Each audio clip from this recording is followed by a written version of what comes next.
भूकम्प आएको अवस्था छ। चड्केमा चड्के के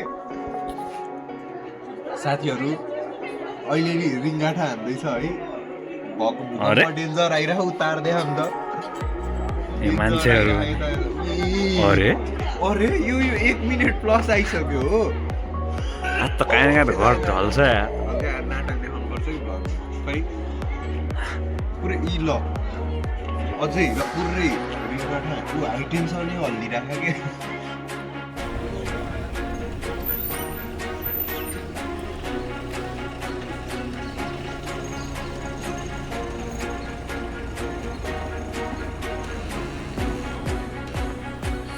भूकम्प आफ्टर म्याथ है बाहिरको अवस्था